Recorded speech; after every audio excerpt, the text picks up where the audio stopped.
Hello friends, welcome to today's video. आज की video में हम कोटक महिंद्रा बैंक के बारे में डिस्कस करने वाले हैं और देखेंगे किस तरह से एक अच्छी अपॉर्चुनिटी हमें दिख रही है इस बैंक के अंदर। आज ही मैं इसको स्टडी कर रहा था, सोचा आप सबके साथ शेयर कर दूं।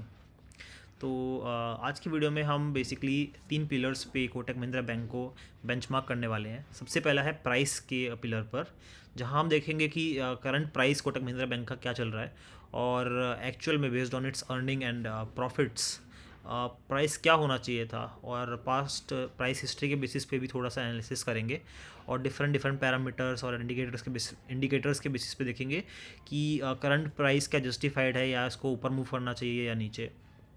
सेकेंड, हम देखेंगे इसके फाइनेंशियल्स को, पिछले 15-20 सालों का फाइनेंशियल्स देखेंगे कि कंपनी कैसा करती आ रही है।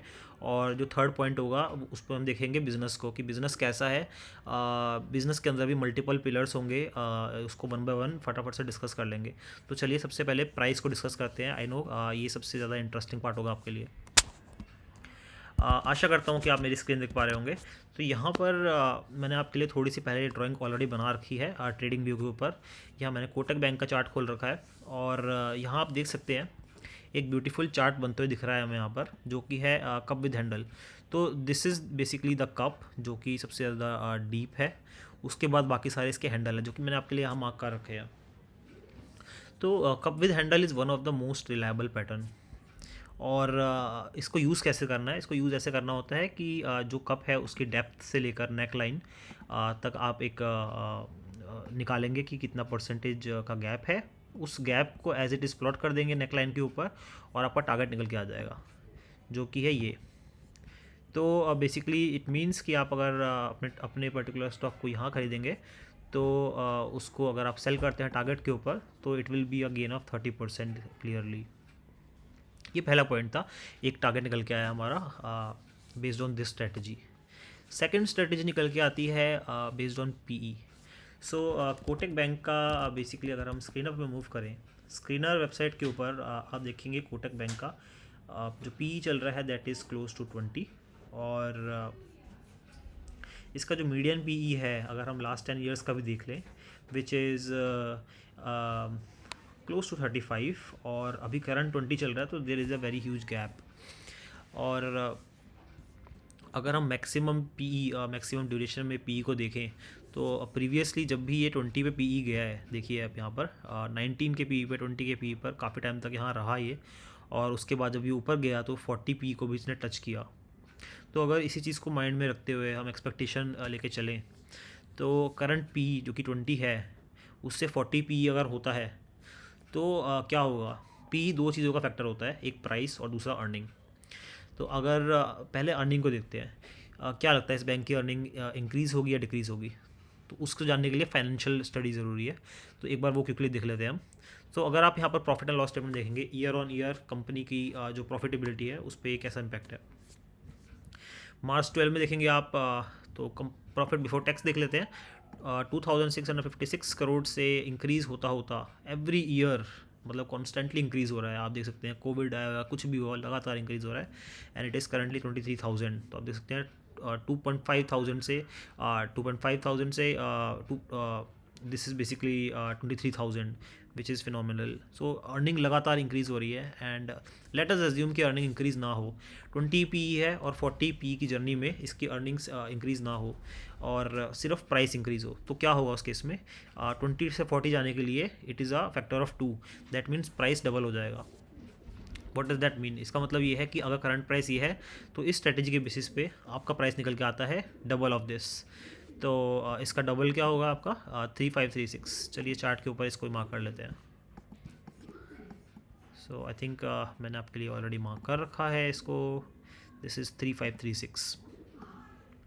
अब इस पे भी आएंगे कि कितना टाइम लगेगा। तो देखिए जो आपका ये कप विद हैंडल पैटर्न है, तो पैटर्न से जैसे ही ब्रेकआउट होगा, जब इतने कॉम्प्लेक्स हैंडल्स आ जाते हैं, तो वी एक्सपेक्ट कि जो ब्रेकआउट है वो जल्द से जल्द हो, क्योंकि जितना कॉम्प्लेक्स या जितने हैंडल्स आते हैं, the chances of getting the pattern completed increases accordingly. इसको एक बार दिखाने के लिए आपको मैं अगर निफ्टी 50 का चार्ट दिखाऊं, उसमें भी एक कप विद हैंडल पैटर्न बना था। ये देखिए मैंने आपके लिए मार्क कर रखा है। This is the cup and this is the handle, और इसके जो डेप्थ हमने मार्क करके ऊपर प्लॉट करी, ये देखिए आप रिसेंटली ये फिल हुई है। तो जिस पर्टिकुलर पॉइंट पे इसने अपनी नेक लाइन को ब्रेकआउट दिया, जो कि यहाँ से इसने ब्रेकआउट दिया जैसे आप देख सकते हैं, तो कंप्लीट होने में कितना टाइम लगा ये देखिए आप, लगभग 220 डेज़। और जो आपका ये जो चार्ट पैटर्न बना है, इसका जो बॉटम है, बॉटम से ब्रेकआउट तक का टाइम कितना लगा, 345 डेज़। तो जनरली कपिल हैंडल पैटर्न के अंदर जितना टाइम बॉटम से ब्रेकआउट देने पे लगता है, जनरली उसके अंदर अंदर इसका जो टारगेट है वो अचीव हो जाता है। ये हर एक केस में नहीं होता है, बट जनरली चलता है, ऐसा देखा गया है, ऐसा पैटर्न्स के ऊपर, completely dependent on the operators. Kotak bank के केस में अभी तक ये नहीं हुआ है। हमें क्या लगता है कब होगा, ये भी समझेंगे कि कोटक बैंक में किसका पैसा लगा हुआ है, किसका पैसा ग्रो नहीं हुआ अभी तक। क्योंकि आप देख सकते हैं पिछले लगभग 3 साल से अगर हम यहाँ पर देखें डेट, तो दिस इज़ 2021, इससे भी पहले का देखिए, I think 2020 of December month से लेकर अभी तक 2024, this is already January, so more than 3 years and stock price is still down from the price it was earlier. तो व्हाट डज दिस शो, इसका मतलब ये है कि जिनका भी पैसा कोटक बैंक में लगा हुआ है वो अभी तक बढ़ नहीं पाया है पिछले 3 साल से। और ऑफ कोर्स जिनके हाथ में स्टॉक प्राइस को ले जाना वो ऊपर लेके ज़रूर जाएंगे जल्द ही, तो आप बने रहिए। तीसरी जो स्ट्रैटेजी है वो यहाँ लगाते हैं हम, which is the same strategy कि इतनी लंबी कंसोलिडेशन के बाद, जो कि हमने देखा 3 साल की कंसोलिडेशन, उसके बाद स्टॉक प्राइस में होता क्या है, थोड़ा पास्ट में देखने की कोशिश करते हैं कि क्या कभी ऐसा हुआ है कि इतनी लंबी कंसोलिडेशन आई हो सेम प्राइस पे। तो यहाँ से यहाँ तक I think more than 2 years। तो अगर यहाँ से भी देखें हम एकदम से जब स्टॉक प्राइस चलने लगा कंसोलिडेशन के बाद में, तो स्टॉक प्राइस लगभग 58% ऊपर गया इन अ मैटर ऑफ 1 year। ये एक हमारे पास डेटा पॉइंट है। उसके बाद दूसरा डेटा पॉइंट देखते हैं हम, और कहीं है कंसोलिडेशन निकल के आती है क्या, ये देखिए यहाँ भी एक कंसोलिडेशन दिख रही है हमें, अगेन लगभग 2 years।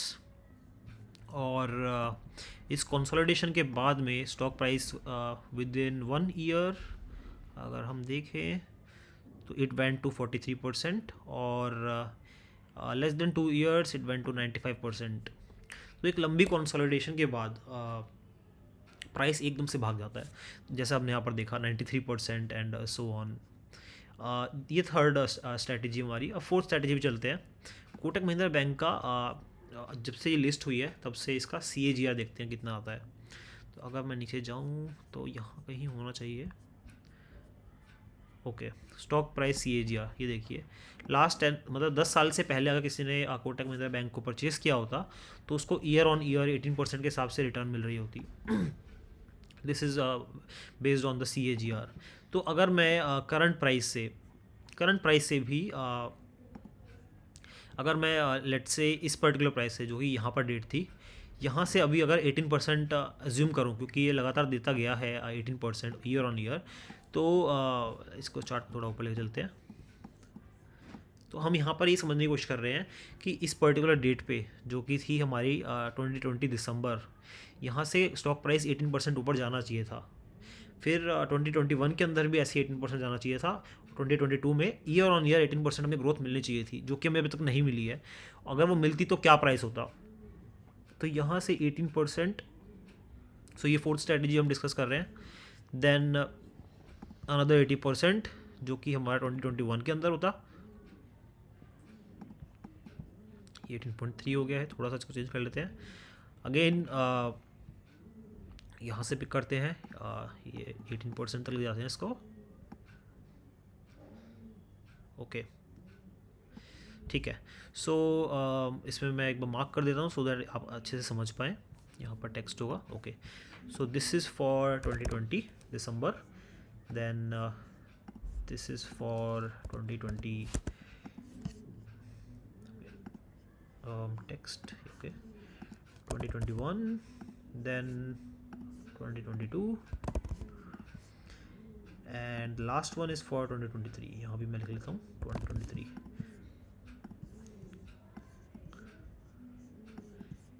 so यहाँ से ईयर ऑन ईयर 18%, ये देखिए। तो हमारा स्टॉक प्राइस निकल के आता है which is 3808 according to this strategy. तो आप देखेंगे मल्टीपल स्ट्रेटजीज से मल्टीपल टारगेट्स निकल के आ रहे हैं बेस्ड ऑन जितना आप ड्यूरेशन रखना चाहते हैं।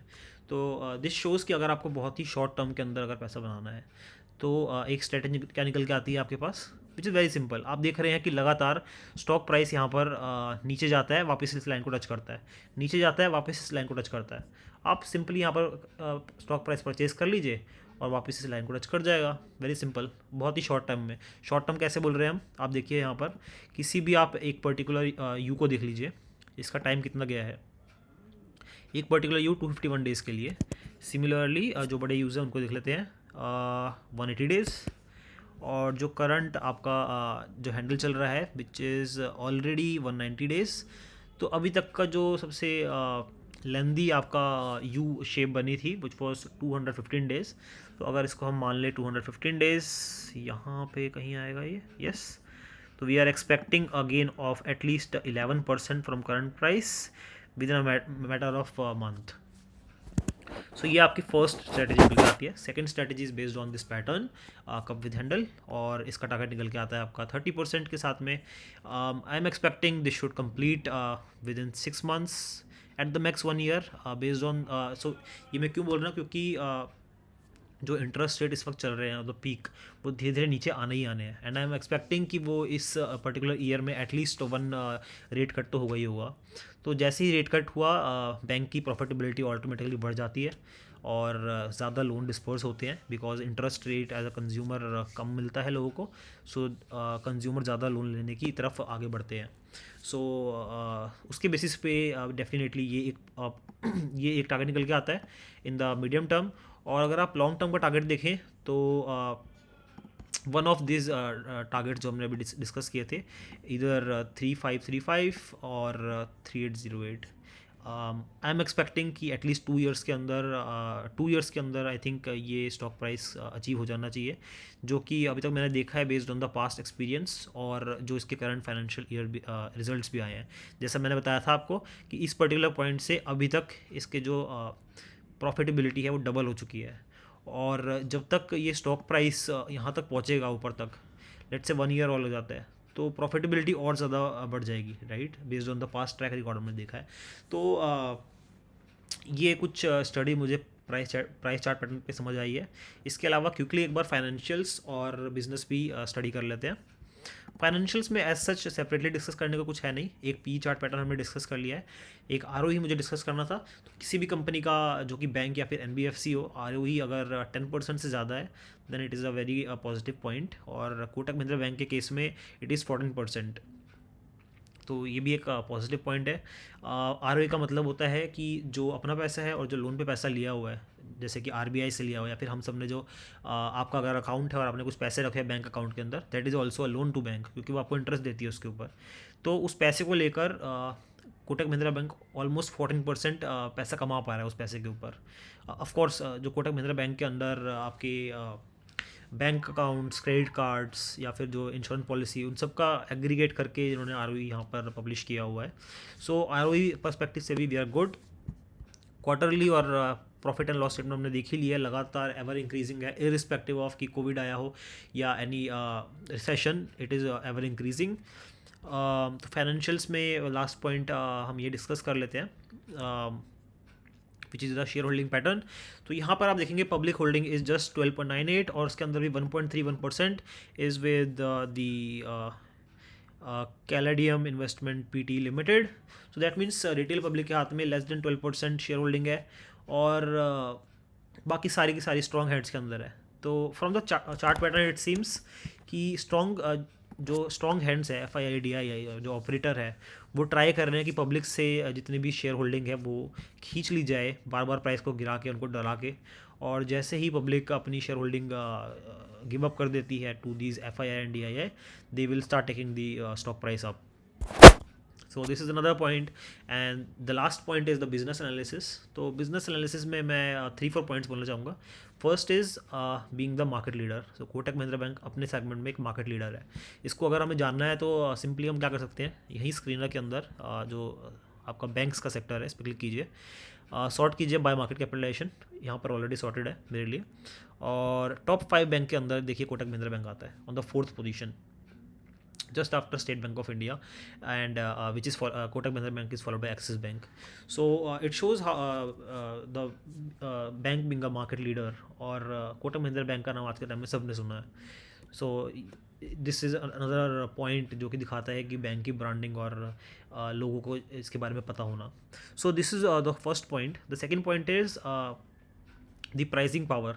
सो जैसे जैसे जो इंटरेस्ट रेट है वो बढ़े हुए हैं, जैसे अभी पीक पे है, तो ये बैंक्स, सिर्फ कोटक महिंद्रा बैंक नहीं, ICICI बैंक, HDFC बैंक, ये सारे ही बैंक अपने जो आगे लोन देते हैं कस्टमर को, चाहे वो पर्सनल लोन हो या फिर होम लोन हो, उसकी इंटरेस्ट रेट ऑटोमेटिकली बढ़ जाती है. क्यों बढ़ जाती है? क्योंकि they are able to pass on the increase interest rate जो कि इनको पैसा उठाने में मिल रही है. तो they pick up the money from RBI या फिर हमारे जो बैंक अकाउंट में पैसा होता है और उसको आगे डिसबर्स करते हैं टू कस्टमर्स.